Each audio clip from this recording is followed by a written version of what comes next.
This story is titled, My Parents Didn't Help Me with My Studies, so they bought a new car for $55,000 for my sister. And then, when I became successful, they came to lend money for her wedding, after they didn't help me. Hey everyone, before we jump into today's video, big news! I've launched a new Reddit channel. This time, the background isn't Minecraft.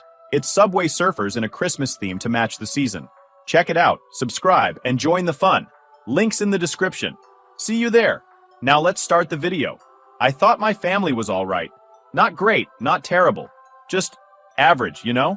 Growing up, my parents, Linda and Mark, didn't spoil us. But they weren't cruel either. Or at least, that's what I thought. Things were manageable.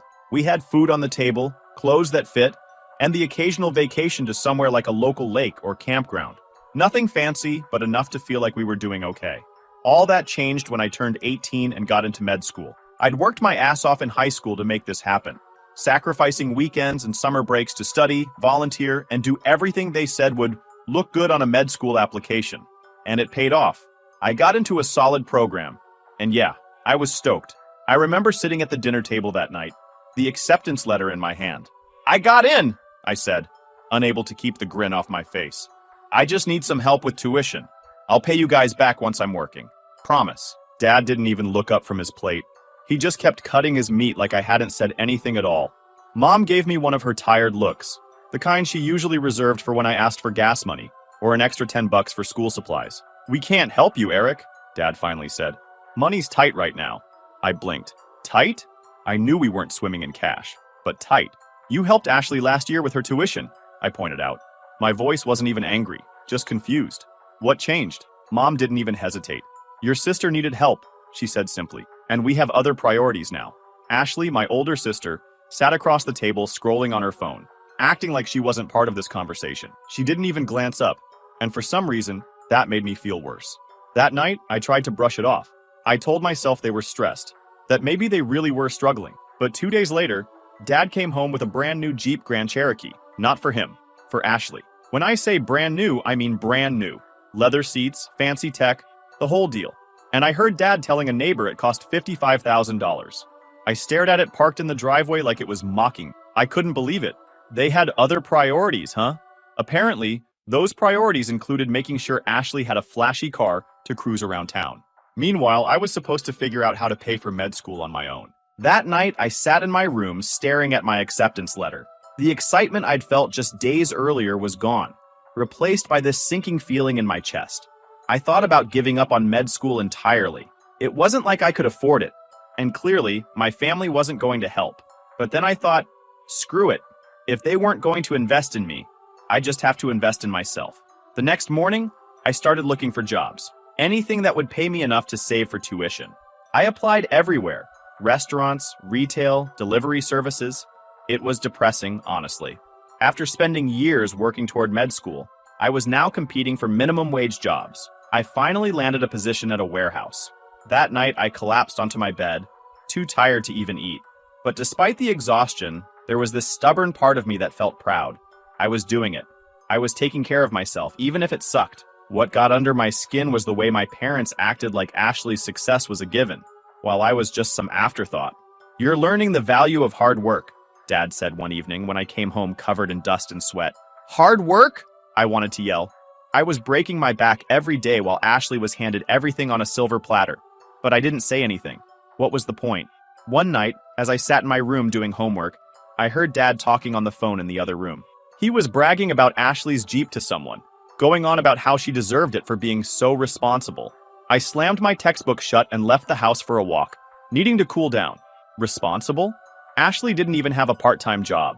She was coasting through life, and they were rewarding her for it. Meanwhile, I was out here working like crazy, and all I got was silence. But that silence taught me something. I didn't need their validation. I didn't need their money either. All I needed was to keep my head down and get through this. Looking back, that realization was the turning point. It didn't make things easier, but it gave me a sense of purpose. If they didn't think I was worth it, fine. I'd prove them wrong.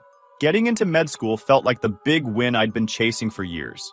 But the reality of how I'd get there hit me like a brick the minute I stepped into the warehouse for my first full shift. Let me tell you, if you've never spent 10 hours lugging boxes, sweating through your clothes, and dodging forklifts, you're not missing much. It wasn't glamorous, it wasn't even decent, but it was a job, and it paid enough for me to scrape by while saving for school. The warehouse was this huge, loud space filled with rows of shelving that seemed to stretch forever.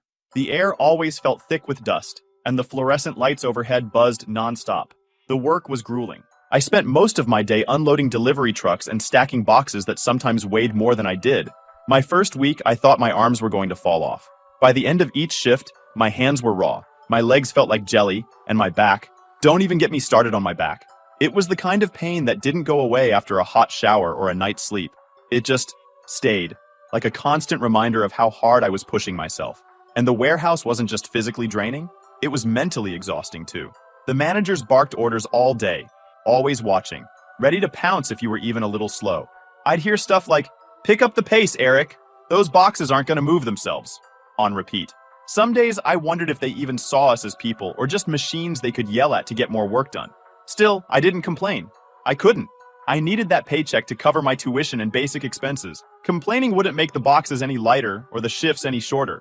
What made it worse was going home after a long day with my shoes coated in dirt and my muscles screaming for a break, and seeing Ashley in her usual spot, lounging on the couch or scrolling on her phone in the kitchen, completely unbothered. Mom and Dad? They acted like everything was normal, like me busting my ass in a warehouse was just part of the natural order of things. "You're doing good, Eric," Dad said one evening, not even looking up from his TV. "Hard work builds character." Character. Yeah, okay. Meanwhile, Ashley was upstairs snapping selfies in designer clothes and talking about her weekend plans. It felt like a slap in the face every single day, but I didn't say anything. I'd learned that arguing with them never led anywhere. They'd just brush me off or find a way to twist things around. The routine started to feel like a prison. I'd wake up at 5 a.m., choke down some instant coffee, and head to the warehouse. I'd spend my day hauling boxes, trying to avoid injuries or getting chewed out by the supervisor. After work, I'd rush to community college for night classes, barely staying awake through lectures. By the time I got home, it was usually close to midnight. There wasn't time for anything else. No social life, no hobbies, no sleep, just work, school, repeat. Some days, I'd stand in the break room at the warehouse, staring at the old vending machine, wondering how the hell this became my life. My coworkers were a mixed bag. Most of them were older guys who'd been there for years, and they had this weird mix of pity and amusement toward me. "Kid, you're wasting your time here," one of them said while we were unloading a truck together. "You should be in college or something, not breaking your back for peanuts." "I'm working my way there," I'd reply, wiping sweat from my face. They usually didn't have much to say after that, but it wasn't just the physical grind that wore me down. It was the mental exhaustion of constantly trying to juggle everything. I'd sit in class, trying to focus on the professor's lecture, but my mind would wander to my next shift, or how I was going to afford textbooks for the next semester. Then, of course, there were the little reminders from my parents that they didn't really see what I was going through. One evening, after a particularly rough day at the warehouse, Mom cornered me in the kitchen. "When are you going to start thinking about something more stable, Eric? Maybe business school? Or accounting? Med school is a big risk, you know." I stared at her, too tired to argue. "I'm already in pre-med, Mom. I've got it under control." She sighed like I just told her I was dropping out to become a street performer. "I just don't want you to regret this." Regret? The only thing I regretted was relying on them for support in the first place. What really pushed me over the edge, though, was the accident. I was in the middle of a shift, carrying a heavy box across the warehouse floor, when I stepped on a patch of spilled oil. My foot slipped, and I went down hard. The box landed on my ankle, twisting it in a way that made me scream out loud. I couldn't stand up, and no one rushed to help.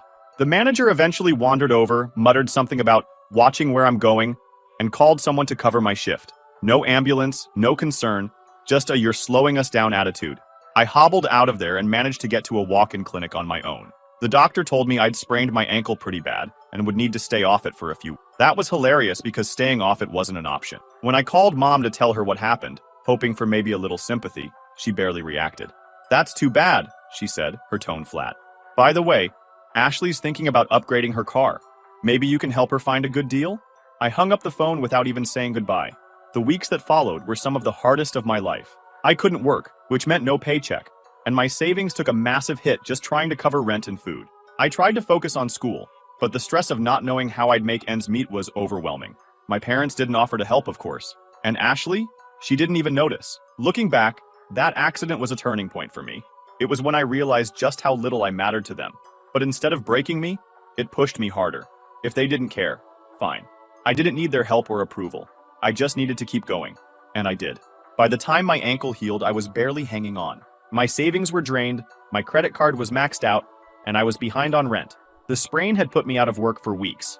And as much as I hated that warehouse job, losing it made me realize just how much I depended on those paychecks. I went back as soon as I could walk again. Limping into that dusty, noisy building felt like defeat. But what choice did I have? I needed the money, plain and simple. My first day back, one of the managers made some sarcastic comment about me taking a nice vacation. I didn't even reply. I just got back to work. Physically, I was weaker than before, but mentally, something had shifted. I wasn't just going through the motions anymore. I had this fire in me, this constant reminder that I couldn't stop. If I gave up now, I'd be stuck in that warehouse forever, just like some of the guys who'd been there for 20 years. Still, the grind was relentless. I'd go from 10-hour shifts to late-night studying sessions in my cramped apartment, surviving on instant noodles and caffeine pills. My social life was non-existent. Friends from high school would text me sometimes, asking if I wanted to hang out or grab a drink, but I always turned them down. Can't, I'd say. Work and school. They eventually stopped asking. Meanwhile, my family was as clueless as ever. I didn't bother telling them about my struggles because, honestly, what was the point? The few times I'd opened up to them in the past, it always ended with some condescending comment or a complete lack of interest. One night, after a particularly brutal shift, I got home to find a voicemail from Mom. "Hi, Eric. Just checking in. Oh, and Ashley's been looking at apartments downtown. She's so excited. It's going to be pricey, but she deserves it after everything she's accomplished." I deleted the message without listening to the rest. What had she accomplished exactly? Driving her fancy Jeep to yoga classes and brunch? Meanwhile, I was busting my ass every single day, and they couldn't care less. At work, I started noticing how some of the older guys moved. Slow, stiff, like their bodies were barely holding up after years of abuse. It freaked me out. Was that going to be me if I didn't get out of here? I used that fear to push myself harder in school. I spent every spare second in the library, cramming for exams and working on assignments. My professors started noticing too. One of them pulled me aside after class one day. "Eric, you're doing great work. Have you thought about applying for scholarships?" I almost laughed. "I've looked into it," I said. "But most of them go to kids fresh out of high school or people with perfect GPAs. I don't really qualify." She nodded sympathetically. "Well, if you need a recommendation, let me know. You're one of the hardest working students I've seen." That little bit of validation meant more than she probably realized. It wasn't much, but it was enough to keep me going. Things at home, though, stayed the same. Ashley got her downtown apartment, fully furnished, of course. Mom couldn't stop talking about how independent Ashley was, conveniently ignoring the fact that she was still living off their money. The rare times I went home for dinner, it was like stepping into another world. Ashley would talk about her weekend plans, dinners at expensive restaurants, trips to the spa, while I sat there quietly, too tired to contribute. "You should take a break sometime, Eric," Mom said during one of those dinners. "All that work isn't good for you." I couldn't even respond. The irony of her telling me to take a break while they funded Ashley's vacations was too much. But the silence wasn't just at home. It was everywhere. My phone rarely buzzed, my social media was dead, and I barely spoke to anyone outside of work or school. It was lonely, sure, but I didn't have the energy for anything else. Over the next few months, I slowly started to rebuild. My grades improved, and I managed to save up a little money, though it was nowhere near enough for med school. My life was far from perfect, but I was making progress, and that was enough to keep me going. Then, out of nowhere, I got a call from Dad. "Hey, Eric," he said, his tone casual. "How's school?" It caught me off guard. He never called just to check in. It's fine," I said cautiously. "Why?" "Well, your mom and I were talking, and we were wondering if you'd be able to help Ashley out with something." I clenched my jaw. Of course, this wasn't about me. It was never about me. "What does she need?" "She's thinking about getting some new furniture for her apartment," he said. "Maybe you could pitch in a little. You know, family helps family." I laughed bitterly. "Family helps family? That's rich, coming from you." He paused, clearly not expecting that reaction. "What's that supposed to mean?" "It means I've been working myself into the ground for years, with no help from anyone, especially not you. And now you want me to help Ashley buy furniture? Yeah, not happening." I hung up before he could respond. The silence that followed was deafening, but it felt right. After that call with Dad, something clicked in me. I wasn't going to keep bending over backward for people who didn't care whether I sank or swam.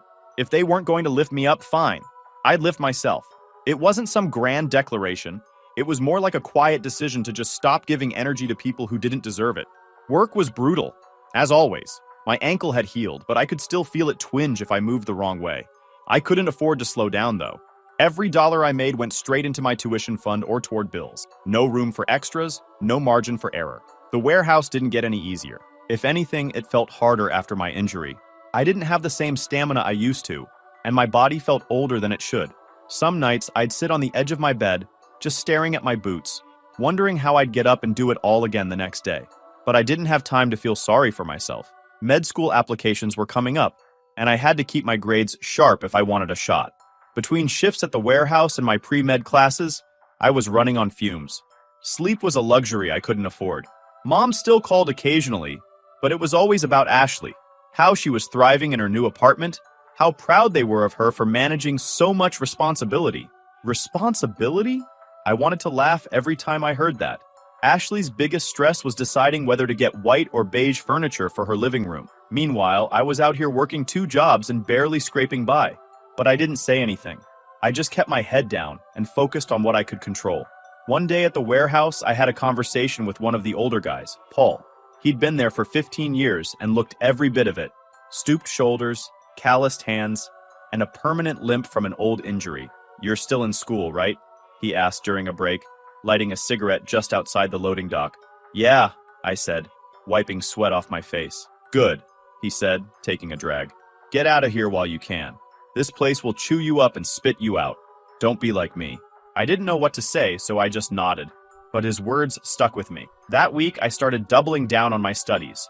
I'd wake up earlier to review notes before work and stay up later to finish assignments. It was exhausting, but I knew it was the only way out. Then came the car breakdown. My 15-year-old sedan, held together by duct tape and prayers, finally gave up on me. It happened in the worst way, too. On my way to a night class, I pulled over to the side of the road and stared at the smoking hood, wondering how the hell I was going to fix this. I called Dad, not because I expected help, but because I didn't know what else to do. "Car broke down," I said. "Any chance you can give me a hand?" There was a pause. Then he said, "Well, you know I'm not great with cars. Maybe Ashley can drive you to work for a while." I hung up.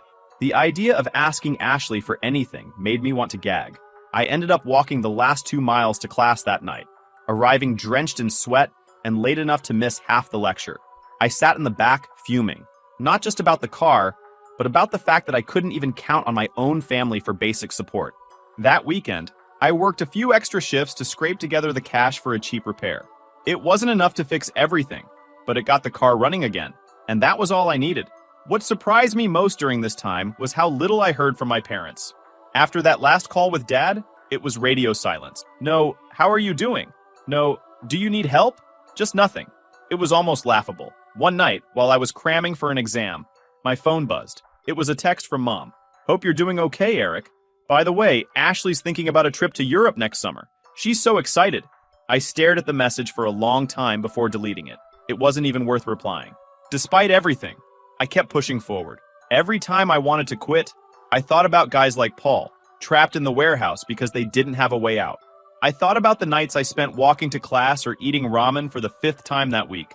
And I thought about Ashley, coasting through life with her parents cheering her on, while I fought for every inch. It wasn't fair, but it fueled me. When I finally got my acceptance letter to med school, it felt surreal. After years of grinding, I was finally on the path I'd dreamed of since I was a kid. I sat in my tiny apartment, holding the letter in my hands, and let myself cry for the first time in years. But I didn't tell my parents. What was the point? They'd find a way to make it about Ashley, like they always do. Instead, I celebrated alone, knowing that this win was mine. I'd earned it, not with their help, but in spite of their indifference. And that felt better than anything they could have said or done. I hadn't heard much from my parents after getting into med school. They didn't call to congratulate me, which wasn't surprising, and I didn't bother sharing the news. I had learned the hard way that my victories didn't mean much to them, unless Ashley could somehow get a share of the spotlight. So imagine my surprise when Mom called one evening. I was in the middle of reviewing for an upcoming anatomy exam, trying to memorize terms that sounded like a foreign language, when my phone buzzed. I almost ignored it, but curiosity got the better of me. "Hi, Eric, how are you? We've missed you so much," she started, her voice sugary sweet, like she was about to ask for a favor. I leaned back in my chair, already bracing myself. "What's up, Mom?" Well, she said, dragging out the word, Ashley's wedding is coming up, and we've hit a little financial snag. Things are just so expensive these days, and we were hoping you could pitch in a bit. You know, family helping family. I actually laughed, like I couldn't help it. You want me to help pay for Ashley's wedding? Yes, she said, like it was the most reasonable thing in the world. It's her big day, Eric. It's important to her. The absurdity of it all hit me at once. Mom, you wouldn't even help me pay for med school, but now you want me to fork over money for Ashley's wedding? Do you hear how insane that sounds? She sighed, like I was being difficult. It's not about that. You're doing well now, and Ashley's always been there for you. I cut her off. Always been there for me? When? Please, tell me when she's ever been there for me. There was silence on the other end, followed by her trying to guilt trip me. Eric, this is about family. We all have to make sacrifices for each other. I shook my head, even though she couldn't see me. Funny how the sacrifices always seem to come from me. The answer's no, Mom. I'm not helping. Her tone shifted immediately. I didn't realize you were so selfish. That was it. I hung up. I wasn't about to sit there and let her twist this into me being the bad guy. A week later, Ashley called me herself. I stared at her name on the screen for a few seconds before deciding to pick up. Better to deal with it directly than let this drag out. Hey, Eric, she said, her voice overly sweet. Mom told me you're not helping with the wedding. What's going on? I couldn't help but laugh again. What's going on? Ashley, are you serious? You've been handed everything your whole life, and now you expect me to throw in money for your big day? No way. Her tone shifted immediately. Look, I get that things haven't always been fair, but this is different. This is my wedding. It's about family. I snapped. Family? Don't even start. Where was family when I was busting my ass to pay for school? Where was family when I needed help? You've had everything handed to you, Ashley. Everything. Don't sit there and lecture me about family. She huffed, clearly annoyed. Maybe if you weren't so bitter, things could be different. That one stung, but I didn't let her see it. You know what, Ashley? You're right. I am bitter. Bitter because I've had to work for everything while you've coasted through life. But at least I can stand on my own 2 feet. Can you say the same? There was a long pause before she said, You're unbelievable, and hung up. I blocked her number right after that. I didn't need her drama in my life. For the next few weeks, I didn't hear from either of them, which was a relief. But then, one evening, there was a knock at my door. I opened it to find Mom standing there, looking like she'd been crying. Great. Eric, can we talk? She asked. I let her in, mostly because I didn't want her causing a scene in front of my neighbors. She sat down on my couch and immediately started with the guilt tripping. You know, your sister isn't perfect, but she's still your sister. Family is supposed to support each other. I leaned against the wall, arms crossed. Mom, I've been supporting myself my whole life. Where was the family support when I needed it? She launched into the same tired excuses I'd heard 100 times. We were doing the best we could. Things were tight back then. Stop, I said, cutting her off. You weren't doing your best. You made choices. You chose to help Ashley and leave me to figure it out on my own. And I did. But don't come to me now, years later, asking for favors like nothing happened. She looked genuinely hurt for a moment, but then she said, I just don't understand how you can turn your back on your own sister. I couldn't believe what I was hearing. I'm not turning my back on her. I'm setting boundaries. There's a difference. And honestly, it's about time someone in this family did.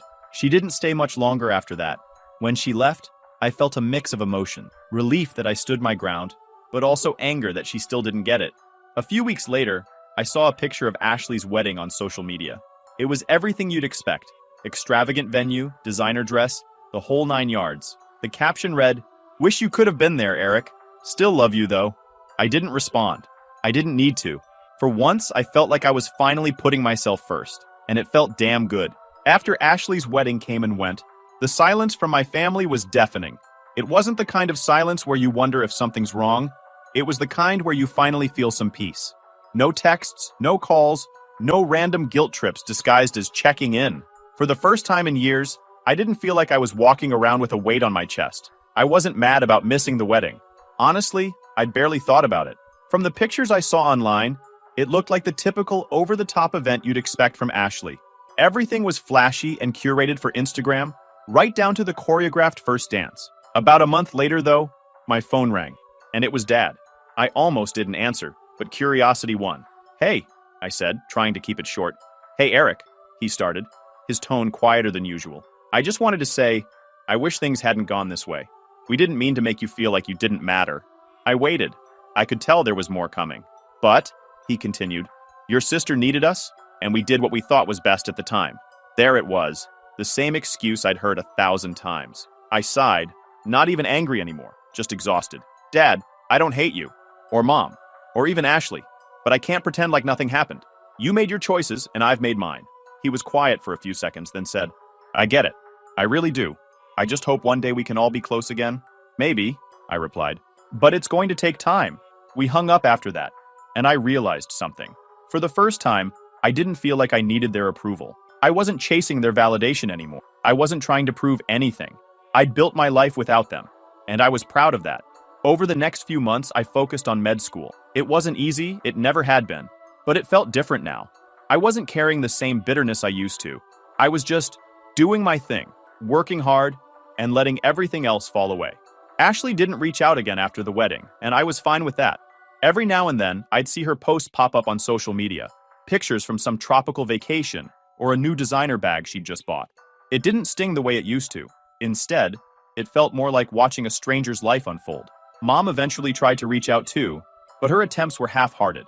A random text here or there, usually something like, hope you're doing well, or we miss you. I'd reply with a polite, thanks, I'm good. But that was the extent of it. I wasn't ready to reopen those doors, and I wasn't sure if I ever would be. The truth is, I didn't need their involvement in my life to feel whole anymore. I had my own goals, my own successes, and my own sense of self-worth. Sure, it hurt that my family had let me down so many times, but I wasn't going to let that define me. One day, while I was on a quick lunch break, I got a text from a number I didn't recognize. It was Ashley. The message read, Hey, Eric. I know things have been weird, but I just want you to know I'm proud of everything you've accomplished. Hope we can talk someday. I stared at the message for a while, unsure how to feel. Was she being genuine? Or was this another attempt to smooth things over without actually addressing the problem? In the end, I didn't reply. Not because I was angry, but because I didn't feel like it was my responsibility to fix what they'd broken. If she really wanted to reconnect, she'd have to show it through actions, not just words. A few weeks later, I was at a coffee shop near campus, reviewing notes for an upcoming test, when I ran into one of my old co-workers from the warehouse, Paul, the guy who'd told me not to get stuck there like he had. Eric, he said, squinting at me like he couldn't believe it. That you? Hey, Paul, I said, smiling. He pulled up a chair and we started catching up. I told him about med school, and he told me he'd finally retired from the warehouse. Couldn't do it anymore, he said, shaking his head. My back's shot, and my knees are worse. I felt a pang of sadness for him, but also gratitude for the path I'd taken. You were right, you know, I said, about getting out while I could. I'm glad I listened. He grinned. Good. You deserve better than that place, kid. As I walked home that evening, I thought about how far I'd come, from the kid struggling to keep up with shifts and night classes, to someone who was finally living his dream. It hadn't been easy, and it hadn't been fair, but I'd made it. And for the first time, I realized I didn't just survive despite my family's neglect. I thrived because I refused to let it hold me back. That was my victory, and it was enough.